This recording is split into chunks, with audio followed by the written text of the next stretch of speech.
कन्हैया तू इतना छोटा है और इतना दिन हो गया, ऐसे उंगली करके कब तक खड़ा रहेगा? चल तू सोता ले, कुछ समय तक आराम कर ले।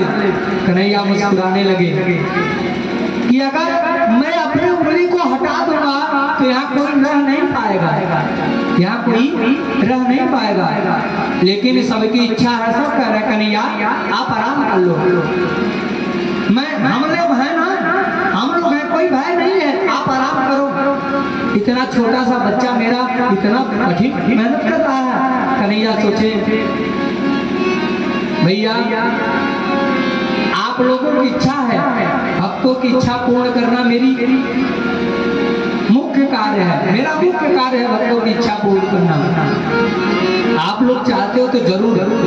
कन्हैया जैसे उंगली को केवल हिलाए इनके, सबके जितने डंडा लाठी सब लगे थे महाराज, सब धड़ाम धड़ाम बोलने लगे। सबने चिल्लाया कन्हैया पकड़ो पकड़ो।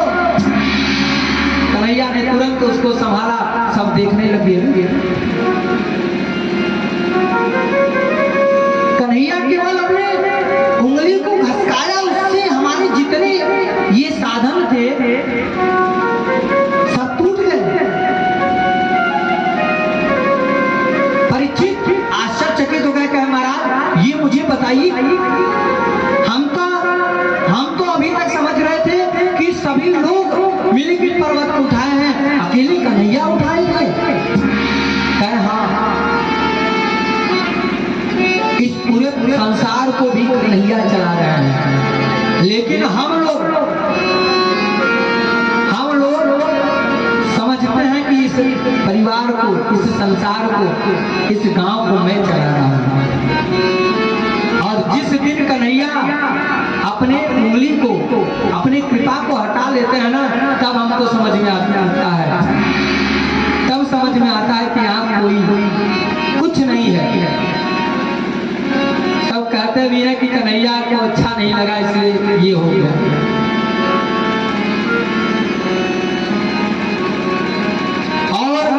महाराज जी कहते हैं कि अब सभी जितने थे अब भगवान अगस्त ऋषि को बुलाते हैं। कन्हैया कहते हैं महाराज पूर्व जन्म में हमने आपको पानी नहीं पिलाया था, भोजन तो करा दिया था, भोजन तो करा दिया था, परंतु जल नहीं पिलाया था। परीक्षित सुन रहे थे, कहे महाराज आज की कथा कुछ समझ में नहीं आ रही है, ये जो आप चरित्र कह रहे हैं ये कुछ समझ में नहीं आ रही है। कोई संत को भोजन करा के जल नहीं पिलाएगा? कहे महाराज हम नहीं, ये वेद कह रहा है, पुस्तक कह रहा है। कहे कैसे? कहे रामावतार में माता सीता सभी ब्राह्मणों को भोजन कराती थी, सभी ब्राह्मणों को खूब भोजन कराती थी। सभी ब्राह्मण संकोची प्रवृत्ति का होता है, ब्राह्मण संकोची होता है, और सभी ब्राह्मण आते थे, भोजन करते थे, थोड़ा थोड़ा भोजन करें। मैया अकेले है, कैसे बनाएगी? इतने संत समाज आया है महाराज, सब संकोच के मारे थोड़ा थोड़ा भोजन करें, भोजन बच जाए। मैया एक दिन राम जी से कहने लगी प्रभु आप इतने दिन से ब्राह्मणों को बुला रहे हैं लेकिन मुझको संतोष नहीं मिल रहा। भगवान कहे अरे क्यों?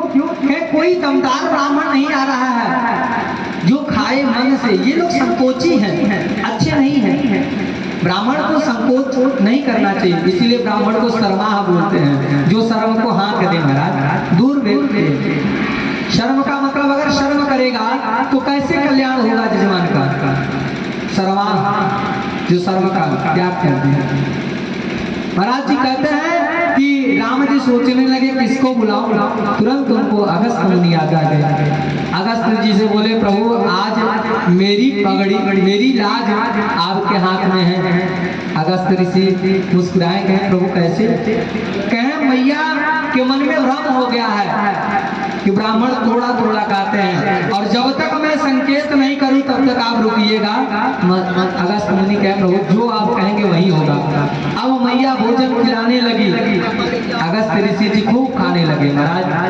भोजन खत्म हो गया, बाजार से आटा आने लगा, सब्जी बनने लगा।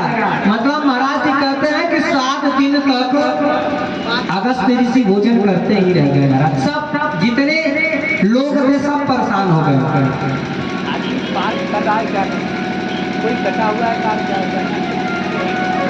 महाराज जी कहते हैं कि जितने वहां पर जितने लोग थे अयोध्यावासी सब परेशान हो गए। माता जी को पसीना में लथपथ देख भगवान मुस्कुराए, हे देवी संतोष हुआ। भगवती कहने लगी महाराज ऐसे भी ब्राह्मण को मत बुला दीजिए कि पूरा अयोध्या खाली हो जाए, ऐसे भी ब्राह्मण की जरूरत नहीं है। राम जी ने संकेत किया प्रभु अब बस, लेकिन भगवान कहे कि मैया पानी ले आओ, महाराज जी को पिलाओ। मैया हाथ जोड़ ली कि प्रभु भोजन इतना किए हैं, 1 2 4 बाल्टी से तो इनका काम चलने वाला है नहीं। कौन इतना ढोलेगा यमुना जी से पानी, सरयू जी से पानी, कौन इतना पानी लाएगा। और राम जी ने वही अगस्त जी के प्यास को आज बुला रहे हैं गोकुल में और बुझाने के लिए। अगस्त जी आए, पूरे जितने इंद्र जी वर्षा करवाए थे महाराज, अगस्त जी उसको पान कर गए। तुरंत इंद्र जी ने अपने सेवकों से कहा जाओ देखो गोकुल की क्या स्थिति है। सेवक आके देखते हैं धूल उड़ रहा था, दौड़ के गए, कहे महाराज क्या वहां कुछ आप करवाए हैं? कहे इतना बारिश करवाया हूं सब डूब के मर गए होंगे। सेवक हंसने लगे, महाराज वहां तो बूंद भी नहीं पड़े हैं, धूल उड़ रहे हैं। इंद्र देवता घबरा गए, महाराज साधारण ये नहीं, आके भगवान के चरण में गिर जाते हैं और भगवान के चरण में गिर जाते हैं और गिर के क्षमा याचना भगवान से करते हैं। और अहम इंद्रो ही देवानां त्वं गवां इंद्रतागतः गोविन्दाय लोके त्वां गास्यति भुवि मानवा। इंद्र ने क्षमा याचना करते हुए प्रस्थान अपने नगर के लिए प्रस्थान किया। कहा प्रभु हम तो स्वर्ग लोक वो भी क्षणिक, आप जब तक कृपा बरसाते हैं तब तक मैं वहां का राजा बना रहता हूँ, लेकिन आप त्रिभुवन के मालिक हैं ये मुझे पता चल गया। साक्षात ब्रह्म है आप, साक्षात परमात्मा है। मेरे मन में जो भ्रम था प्रभु वो मिट गया। महाराज जी कहते हैं एक बार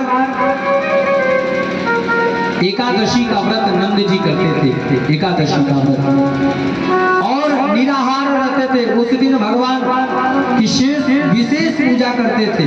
नंद जी विशेष पूजा भगवान की करते थे। सहस्त्र तुलसी दल भगवान को अर्पण करते थे, 1000 तुलसी दल भगवान को अर्पण करते थे।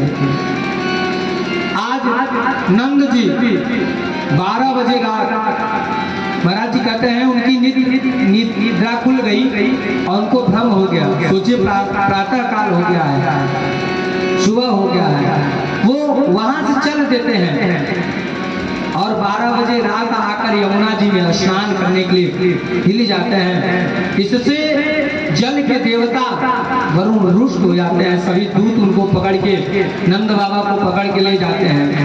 जो उनके साथ आए हुए थे वो घबरा गए कि भगवान नंद बाबा कभी से गए अभी निकले नहीं। सब दौड़ कर चले जाते हैं कन्हैया के पास। कन्हैया गजब हो गया, आपके पिताश्री आज यमुना जी में डूब गए। कन्हैया दौड़ कर आते हैं यमुना जी में छलांग लगाते हैं और जल मार्ग के द्वारा वरुण लोक तक पहुंच जाते हैं। जब वरुण देवता भगवान को देखते हैं तो हाथ जोड़ के प्रणाम करते हैं, प्रभु बिना बुलाए आप आ गए, मुझे दर्शन दीजिए, आप मुझे दर्शन दीजिए, आप क्यों आए हैं बताइए। कहे मेरे पिताजी को आप लोग पकड़ लाए हो यहाँ पर, उनको छुड़ाने में आया हूँ। सब डर जाते हैं, भगवान परमात्मा के पिताजी को हम लोग पकड़ लाए हैं, सैनिकों को डांटते हैं, तुम लोग किसी को भी पकड़ लाते हो, हमेशा डांट सुनाने वाला काम करते हो महाराज। भगवान वरुण ने नारायण से प्रार्थना किया, क्षमा याचना किया। उनको छोड़ दिया। महाराज जी कहते हैं कि भगवान के उस दिव्य ऐश्वर्य पूर्ण का दर्शन करने के बाद अब सुखदेव जी